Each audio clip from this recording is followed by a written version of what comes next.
আসসালামু আলাইকুম দর্শক, চলে এলাম মজাদার একটা নাস্তা রেসিপি নিয়ে আপনাদের সামনে আবার।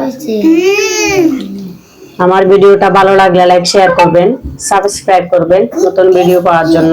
দেখতে থাকুন, ইনশাআল্লাহ ভালো লাগবে। সহজভাবে কিভাবে ঘরোয়া রেসিপিতে আপনারা নাস্তা তৈরি করে খাবেন সেটাই দেখাচ্ছি।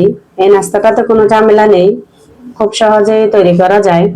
সুজি, চিনি, দুধ থাকে না এরকম কোনো ইয়ে নেই, সবার ঘরে এটা থাকে। দুধ, ডিম, সুজি, চিনি, তেল এগুলো দিয়ে আপনি সহজে একটা নাস্তা তৈরি করে ছোট বড় সকলে মিলে ঘরোয়া ভাবে খেয়ে নিতে পারেন ঝামেলা ছাড়াই। এবং এই নাস্তাটা তাড়াতাড়ি হয়ে যায়, খেতেও অনেক মজা। বাচ্চারাও অনায়াসে মজা করে করে খাবে, কেকের মতো হবে।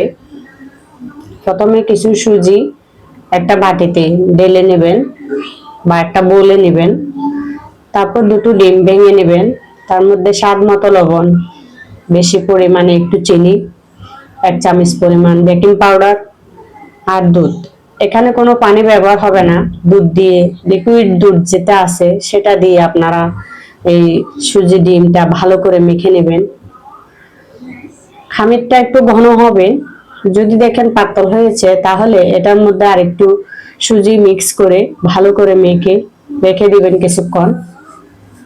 কিছুক্ষণ পরে কড়াইতে তেল গরম করে চামচের সাহায্যে এগুলা একটা একটা করে ছাড়বেন।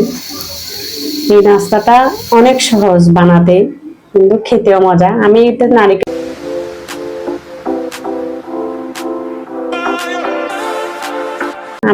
নারিকেল দিই নাই, আপনারা চাইলে নারিকেলও দিতে পারেন, তাহলে এর স্বাদটা আর একটু বেড়ে যাবে। দেখুন অনেক সুন্দর হয়েছে, ইনশাল্লাহ দেখতে অনেক ভালো লাগতেছে, মাশাআল্লাহ। এটা দেখেই খেতে ইচ্ছে করতেছে। দেখুন বাচ্চারা খাচ্ছে। মজা হয়েছে। সহজভাবে একটা নাস্তা তৈরি হয়ে গেল। খুব টেস্টি।